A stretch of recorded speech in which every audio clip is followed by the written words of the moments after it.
Hello students, welcome to Navya's Edupedia. Dear students, today we will talk about class 10th history chapter, third chapter, making of the global world.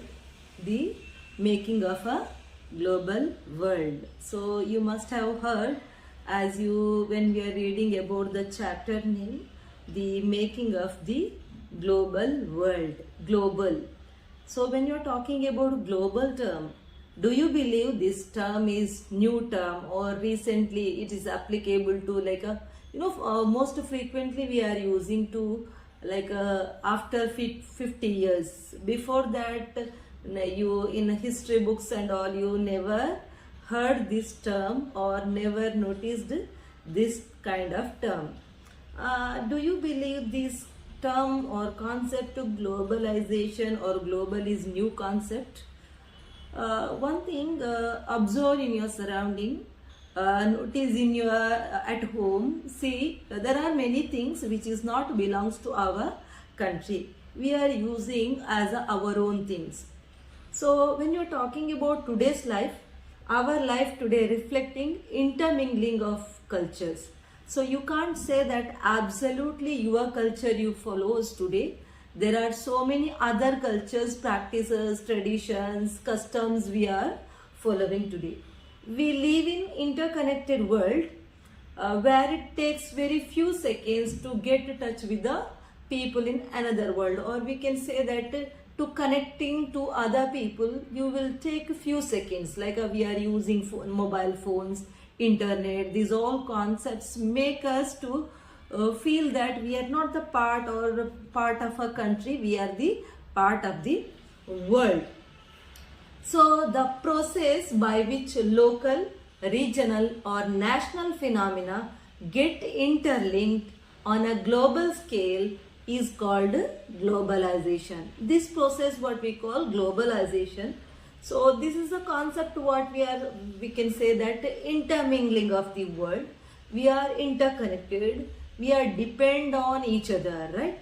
It's not like that only about India, only about America. So we are depend on each other. So was our world as interconnected in the past as it's today? So whatever interconnection present day we have, do you believe that we had this interconnection earlier period? When this question arises, answer is yes. You may feel the term is new, globalization term may be new, but the concept is not new. If you are looking back, Indus Valley civilization or early ancient civilization, where you will get the example or we will find the example where the region people had a connection with the other region or other place people. So many examples we find in the Indus Valley civilization, seals were found in other civilization. So do people migrate earlier also? Yes, of course. The migration concept is not new. So when to understand much more about the concept of globalization, so look back to the history when you are talking about why people used to go to the different places. Okay, so first of all we will talk about the pre-modern world. So pre-modern world, the term modern, when you are looking back to the history, you must be knowing history is categorized into the three parts. So ancient period, medieval history and modern history. So when you are talking about modern history talks about British rule, colonialism, these all concept. Medieval history, that invaders period in our country, ancient history that talks about Vedic period. So only modern, this globalization concept is only applicable to modern period? Then answer is no. So globalization concept was there earlier. So interconnections, migration, trade and capital. So these are the major purpose people used to travel earlier. So this is main concept to connect or talk about globalization. One is migration, interconnecting to other nations, trade and capital. Now the people who used to migrate or travel, what purpose they used to travel? First of all, they used to travel for trade, okay, so do business in different part of the world. That purpose also they used to travel. Then for better living, like in one place. Nowadays also people travel, so most of us not belongs to city. We are born and brought up in villages, but we are here in city. Why? Because for better opportunity. Then people may travel to escape from major diseases, or people may travel from place to place to escape from persecution. Persecution in the sense, when we are talking about majority religion dominates minority groups, not allowing to them follow their practices, customs, tradition. To avoid such kind of circumstances, so some of the minority groups may migrate. And then natural calamities also causes to people migration from place to place. So these are the major reasons why people travels from one place to another place. So when you're talking about, just we discussed people used to travel from place to place. So now we have to answer that how it happened in ancient time. Now if I'm telling how you are traveled, like it is easy to taking your four-wheeler. Okay, near about you want to go, then you will take your four-wheeler, two-wheelers you will go, or bus, car, or train, or flights, anything, whatever convenient for you according to your budget you will set up. But how it happened in ancient period of time? So whatever intermingling or interconnection also happened in earlier, it was happened through the travelers. Travelers, you must be knowing, in previous class also we were discussed, when you are talking about the major travelers, like like one of the example we can take in history books, mostly you heard Megasthenes Indica, who traveled Greece to India. So these are the travelers who travel from place to place. They note from that place, some diaries they collect, and this all information they stored. That's what we can able to get information about that place. Next, to traders, for the business purpose or have better business or profit, that purpose also they used to travel. Then priests, religious leaders, like presently if I'm talking about, so different religion people are there in the world, so to give preachings to different part of the world they travel. And now you must be knowing, if I'm asking or interacting you people, you may say, oh, okay, I wanted to go Vaishno Devi, I wanted to go Hajj. So these all, pilgrims traveled long distances to, get blessing of the God. Now why they traveled? What is the reason for the travel? So first of all, knowledge purpose, to gain knowledge or share knowledge. Like if a religious preacher, then he will give knowledge. So then, as I said, just a better opportunity. They wanted to have more good opportunity. So in village area, we don't have good opportunity. So we migrate to city. City, then people migrate abroad, other countries. Then spiritual gain. So life full of sorrow, or we will be having so many problems. To avoid problems, to spiritual gain. And as I said earlier, escape from persecution, to exploitation of majority group. That also another reason. Next, while traveling, only people travels. Like today, we are here in city, or you may be traveled somewhere else. When you are traveling, you travel only you will take yourself? No. There are many things you carry, right? You maybe remember pandemic period of time, our country went on lockdown for longer period of time. So why? To avoid diseases, right? So people not only carrying opportunity, even they carry diseases, then goods, money, skills, ideas, inventions and gems, okay, from place to place. So when we are traveling from one place to another place, we will take or learn some ideas from there. We will carry that idea with us. Okay, and invention. So in your place may not be happened that invention. You were there in any other country, you learned that method, how to make that machine. So you created such a machine in your place and you said, okay, so this idea learned from. And you must have seen present day also, when you are interacting with your colleagues, your friends, your surrounding, you had some food from your friend. So then you will ask how you made it. So you will ask for recipe, right? So sharing of these ideas. So this is smaller scale, what example I am given. Same thing happened to from one country to another country. Okay, these are the major reasons why people travel. Okay, so when we are talking about pre-modern world, what are the major concept here? Most importantly, in a pre-modern world, the people when they traveled, which route they followed, that popularly called as Silk Route. Okay, next, not only they traveled, even while they are traveling, many things they carried, especially one among them, that is food. Food also traveled. So when they traveled, they sat quietly over there wherever they traveled? No. They conquered that places. They spreaded the disease. They expanded trade. Many more things happened across the world. So that we are going to discuss. Next, look at over here on the screen. You can see that the Silk Route. Actually, that interconnection you can see with the example of this route, where the whole world is connected. So European nations connected with the Asian nation. So why this route is called as a Silk Route?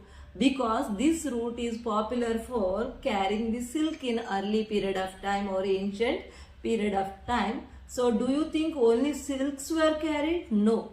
Spices, cotton, many more things were carried, but the route is popular for silk. That's what the route itself gained its name as a Silk Route. Clear?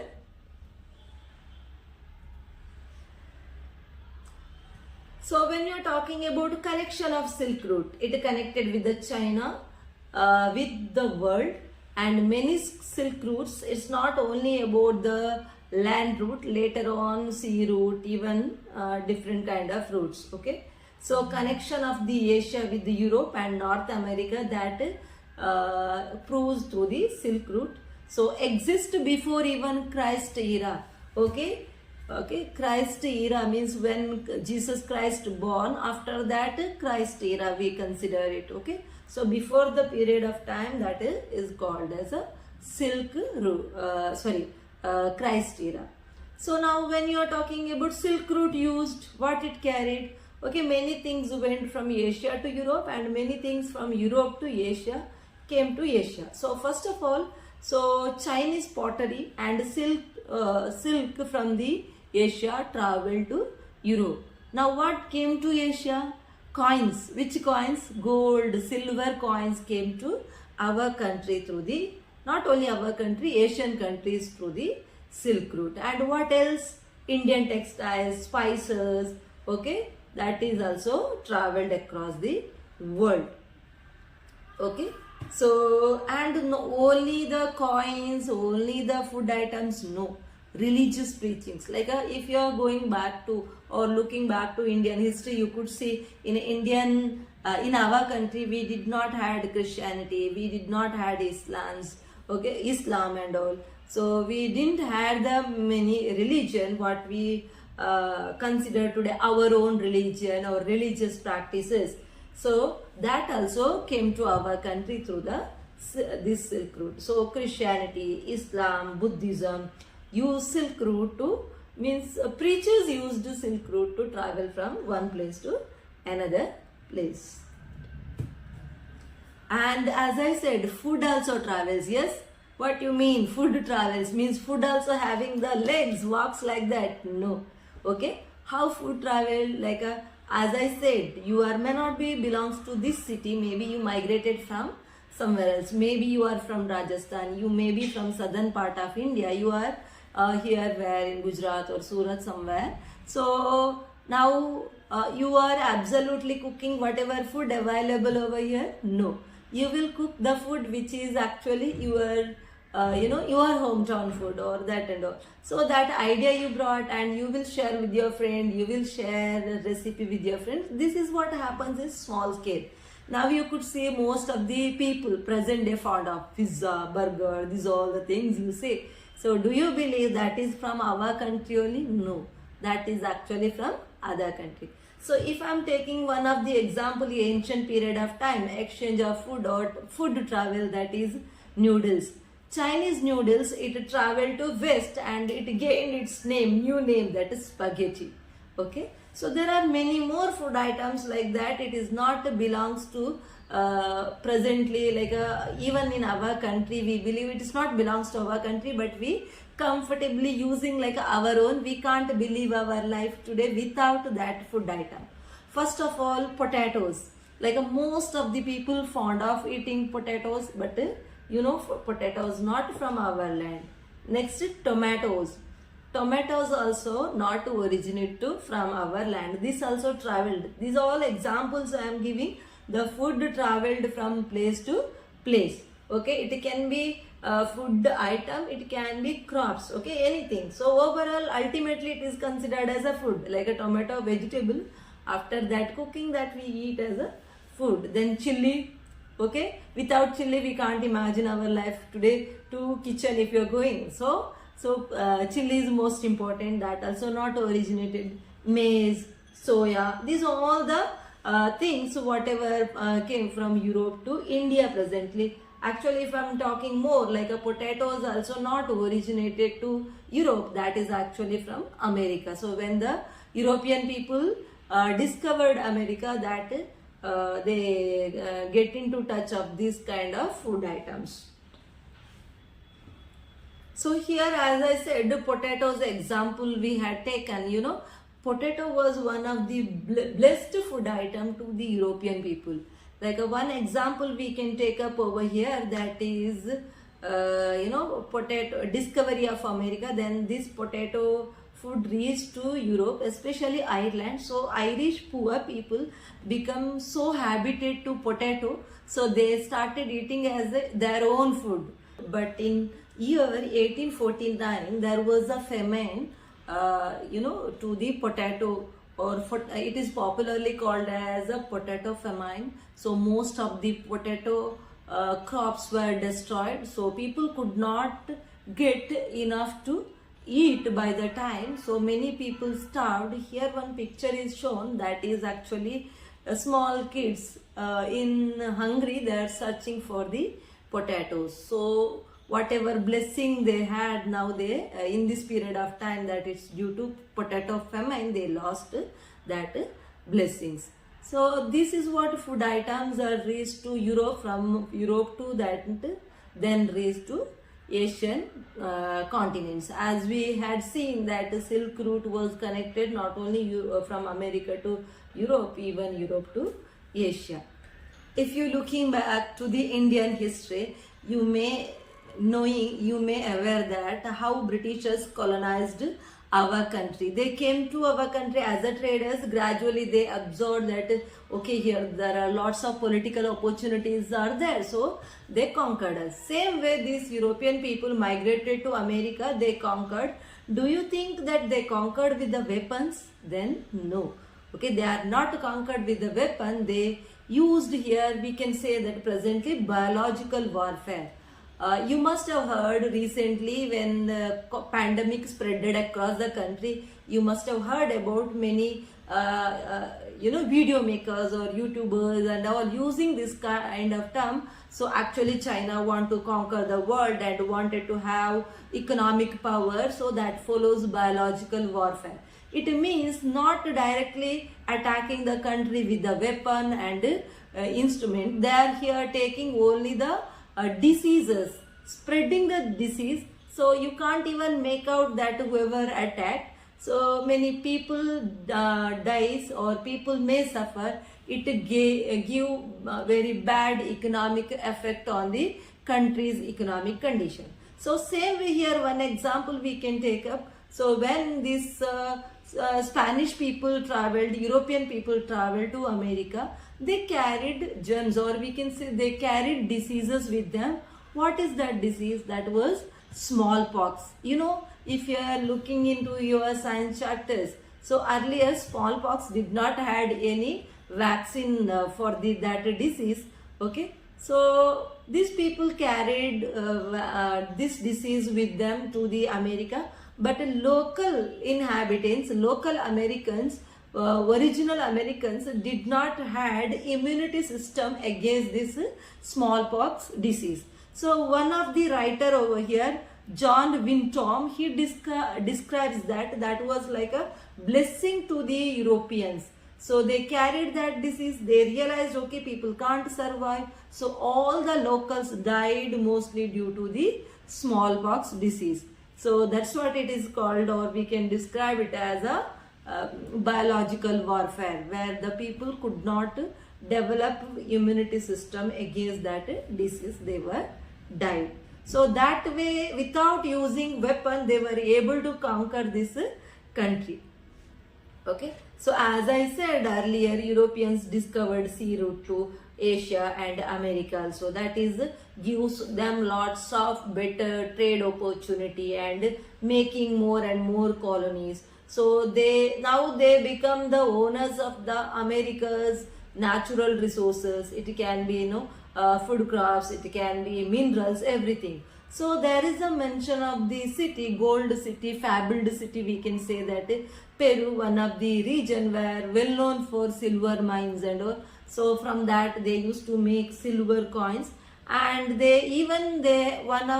some of the historians mentioned about El Dorado, fabled gold city. So in this fabled gold city or disappeared gold city, many debates and arguments still date happening. Many people is arguing that in reality, this city is not exist. That is actually imagination of some of the people. Okay, this is what we can talk about, globalization, how it happened in the earlier period of time. So here we can conclude one thing: the globalization concept is not new at all, but terms we may use recently, but it was exist earlier period of time only. One thing you have to note, student, in this chapter in CBSE this year it will be evaluate only one unit. Second, third won't be part of the syllabus. It won't be evaluated. It is given as only for the project work. We will end up our class over here. Thank you. Bye.